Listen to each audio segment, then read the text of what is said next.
कोई नहीं जानता कि जॉम्बी आखिर कहाँ से आए, बस इतना पता है कि वह एक धूप वाला दोपहर था। शिक्षक कुछ बच्चों के साथ छत पर पौधे लगा रहे थे, तभी नीचे से डरावनी आवाजें सुनाई पड़ी। सभी हैरान परेशान नीचे जा पहुंचे और देखा कि बच्चे इधर उधर भागने लगे थे। कुछ छात्रों ने अचानक दूसरों पर हमला कर दिया। पूरा स्कूल जल्दी ही अराजक हो गया। घबराई मीना कुछ समझ नहीं पाई जब अचानक एक लड़की छत से गिरकर जॉम्बी में बदल गई। मीना यह देखकर डर के मारे जमीन पर बैठ गई और रोने लगी। उसके दोस्त ने उसे भागने में मदद की, लेकिन रास्ते में एक संक्रमित छात्र से टकरा गए। उसने देखा कि उस छात्र की आंखें धीरे धीरे।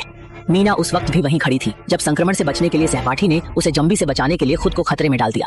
वह सहपाठी को संभालती हुई छत पर ले गई, लेकिन वहाँ भी संक्रमित छात्र मौजूद थे। घबराए हुए छात्र नीचे भागने लगे, जबकि नीचे का इलाका और अधिक खतरनाक था। शिक्षक उन्हें रोकने की कोशिश कर रहे थे, लेकिन अब समय हाथ से निकल चुका था। जब जॉम्बी हमला करने के करीब थे, शिक्षक ने दरवाजा बंद कर दिया और फ्रिज से उसे रोकने की कोशिश की। इस बीच छत पर एक और जॉम्बी ने। बहादुर शिक्षक ने तब हिम्मत दिखाई और जॉम्बी को दूर उत्तर पश्चिम में भेज दिया, लेकिन खतरा अभी भी खत्म नहीं हुआ था। मीना का सहपाठी जिसे जॉम्बी ने काटा था धीरे धीरे संक्रमित हो रहा था और उसकी हालत बदल रही थी। धीरे धीरे होश संभालते हुए जियाओमेई के पास गए। जियाओमेई ने फौरन जमीन से लोयांग का फावड़ा उठाया और बिना झिझके उसे जोर से मारा।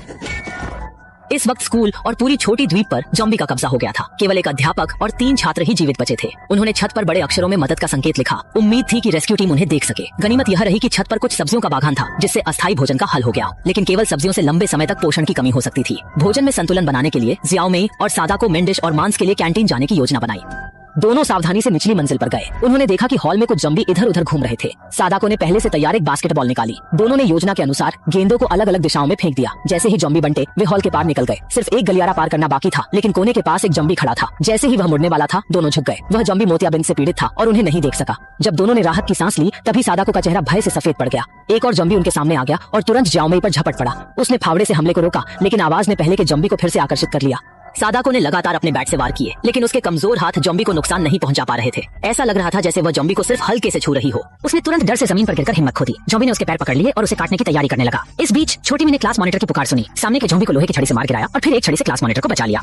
आखिरकार दोनों गिरते पड़ते कैंटीन तक पहुंच गए, लेकिन अजीब बात यह थी कि वहाँ का खाना अचानक कम हो गया था। ये देखकर दोनों हैरान रह गए। क्या जॉम्बी भी भूखा होकर इंसानी खाना खाना शुरू कर सकता है? तभी पास के सुलखा ठीक से एक आवाज आई। छोटी मी तुरंत लोहे की छड़ी उठाकर ध्यान से पास गई। लंबे संघर्ष के बाद उन्होंने महसूस किया कि सामने वाला जॉम्बी नहीं है, बल्कि उनकी सहपाठी शॉर्ट हेयर वाली लड़की है। मजबूरी में उन्होंने उसे वापस लाकर पूरे शरीर की जांच की और सुनिश्चित किया कि उसे कोई जॉम्बी का काटा नहीं था। यह जानकर उन्होंने राहत की सांस ली और वह सहपाठी उनकी टीम में शामिल हो गई। हालांकि वह लड़की बेचैन थी और हमेशा स्कूल से भागकर बाहर की दुनिया में जाने की सोचती थी। बाकी लोगों का विचार अलग था, क्योंकि मैदान में हर जगह जॉम्बी थे। जबरदस्ती भागने पर मौत निश्चित थी। उम्मीद नहीं छोड़ने वाली वह लड़की आखिरकार अकेले ही निकल गई। अगले दिन पूरे स्कूल में स्पीकर की आवाज गूंजने लगी। इस तरह जॉम्बी सेना आवाज से ध्यान भटकाकर दूसरी ओर चली गई। शॉर्ट हेयर वाली लड़की हथियार उठाकर जाने के लिए तैयार हो गई। तभी उसके सहपाठी उसे पीछे से रोकने और समझाने लगे कि वह यहीं रुक जाए। इसी बीच 2 अन्य छात्र भी प्रसारण कक्ष में आ गए। उन्होंने आवाज बंद कर दी, लेकिन आवाज न होने के कारण जॉम्बी ने जल्दी ही उन्हें देख लिया। छोटे बालों वाली लड़की तुरंत छात्र को नीचे झुकने के लिए कहती है और एक जॉम्बी को पल भर में मार गिराती है, लेकिन जॉम्बी की संख्या अधिक थी और वे दोनों को घेरे हुए थे। आखिरकार वे कार के नीचे चले गए। जॉम्बी ने तुरंत उन्हें चारों ओर से घेर लिया। इसे देखकर लड़की को कैंटीन की घटना याद आ गई, जब उसकी सहेली ने उसे बचाने की कोशिश की थी और उसे जॉम्बी ने पकड़ लिया था। अपनी जान देकर उसने उसे भागने का समय दिया। इस स्मृति से दुखी होकर वह जोर से चिल्लाने लगी। अच्छी बात थी कि तभी छोटी लड़की लोहे का फावड़ा लेकर आ गई। वह लगातार हंगामा कर रहा था, लेकिन भीड़ भरे माहौल की वजह से छोटी लड़की जॉम्बी का ध्यान आकर्षित करने में सफल नहीं हो पाई। जॉम्बी अब भी लड़कियों को घेरे हुए थे। तभी कक्षा मॉनिटर ने स्थिति का जायजा लिया और प्रसारण कक्ष में जाकर म्यूजिक चालू किया। दोनों ने तुरंत समझदारी दिखाते हुए कार की छत से छलांग लगाई और शिक्षा भवन की तरफ तेजी से दौड़ गईं। अंततः वे तीनों सुरक्षित भवन के अंदर पहुंच गए। इस घटना के बाद छोटे बालों वाली लड़की ने बचने की सोच छोड़ दी और ग्रुप के साथ यहाँ जीवित रहने का फैसला किया। लेकिन वर्तमान में सबसे बड़ी समस्या ये थी कि उनका खाना लगभग खत्म हो गया था। यहाँ रहना बहुत मुश्किल था, क्योंकि अगर जॉम्बी से बच भी जाते तो भूख से जान जाना पक्का था। इसलिए जुझारू छोटी मी और छोटे बालों वाली लड़की ने स्कूल के गोदाम जाकर सामान लाने का निश्चय किया। बिना झिझक दोनों ने जॉम्बी को देखा और फुर्ती से लड़ाई की शुरुआत की। छोटी मी ने फावड़े से वार करना शुरू किया, जबकि छोटे बालों वाली लड़की अपने लोहे की छड़ी के साथ जमकर लड़ी। उनके हमलों से जॉम्बी गिरने लगे, लेकिन अचानक लड़ाई के दौरान छोटे बालों वाली लड़की रुक गई, क्योंकि एक जॉम्बी उसकी करीबी सहेली निकली। दुखी होकर वह बेसुध हो गई। सौभाग्य से छोटी मी ने हर जॉम्बी का खात्मा कर दिया। जैसा अंदाजा लगाया गया था, गोदाम में जरूरत की सामग्री भरपूर थी। स्वादिष्ट मीट के डिब्बे और उपयोगी चीजों से खाने की समस्या सुलझ गई। लेकिन जब वे सामान वापस ला रही थीं, तभी एक जॉम्बी उनके सामने आ गया। एक लड़की के डर से हिम्मत हारने की नौबत आ गई। छोटी मी ने तैयार होकर फावड़े से हमला करने की ठानी, लेकिन जॉम्बी का चेहरा देखकर वह चौंक गई। यह वही लड़का था जिसे वो मन ही मन चाहती थी। वह जॉम्बी उस पर झपटा और उसे गिरा दिया। शुक्र है उसकी साथी ने फायर एक्सटिंग्विशर का इस्तेमाल कर जॉम्बी को हराकर छोटी मी को बचा लिया। आखिरकार संकट का समाधान सफलतापूर्वक हो गया। समस्या हल होने के बाद सबने मिलकर सामान एकत्र किया और जश्न की योजना बनाई।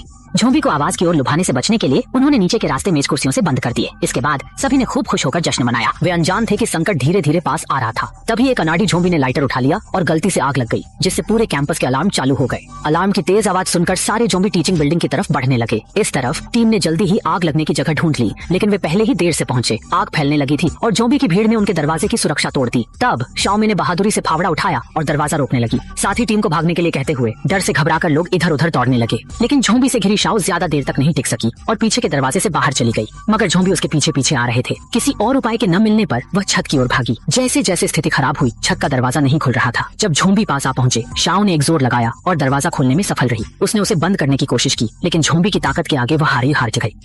जल्दी ही झोंबी भीड़ दरवाजा तोड़कर अंदर घुस गई और शाओमी ने देखा कि भागने का कोई रास्ता नहीं है। बुद्धिमानी से उसने ऊंचाई पर चढ़कर खुद को बचा लिया। उसी समय शॉर्ट हेयर लड़की और क्लास मॉनिटर भी झोंबी के पीछा करने से मुश्किल में थे। वे दरवाजा बंद करने ही वाले थे कि और झोंबी आ गए। स्थिति बिगड़ने लगी और उन्हें ऊपर की ओर भागना पड़ा, लेकिन ऊपर का दृश्य और भी अकल्पनीय था। चारों ओर पहले से ही झोंबी से भर चुके थे। यह दृश्य देखकर दोनों जमीन पर गिर पड़े और इससे भी अधिक निराशाजनक यह था कि झोंबी लगातार निकलते गए। बंद क्लासरूम से बड़े समूह में झोंबी दरवाजे को तोड़कर आ रहे थे और अब दोनों के पास ज्यादा समय नहीं बचा था। शॉर्ट हेयर वाली लड़की ने तुरंत क्लास प्रेसिडेंट का हाथ पकड़ा और भागने लगी। सौभाग्य से वे दरवाजा टूटने से 1 सेकंड पहले ही भाग गए और पास के ऑफिस में छुप गए। बाहर ज़ॉम्बी की संख्या बढ़ती जा रही थी, तो उन्होंने मिलकर टेबल और कुर्सियां लगाकर दरवाजे को बंद कर दिया। फिर भी ज़ॉम्बी को रोकना मुश्किल था। कांच टूटने की आवाज के साथ दरवाजा भी हिलने लगा। यह देखकर कि ज़ॉम्बी अंदर घुसने ही वाले हैं, दोनों लद्दाखियों ने निराश होकर मन ही मन प्रार्थना की। दूसरी ओर जो लड़की टेरेस पर फंसी थी, वह बेहद परेशान थी। उनकी उगाई हुई सारी सब्जियों को जला दिया गया था। वह जमीन पर गिरकर बैठ गई और जीने की उम्मीद छोड़ने लगी। तभी सपनों का लड़का उसके पास बैठा और बोला, तुम भले ही खेल की क्लास में अक्सर गिर जाती हो, लेकिन हर बार खुद उठकर फिर से दौड़ने लगती हो।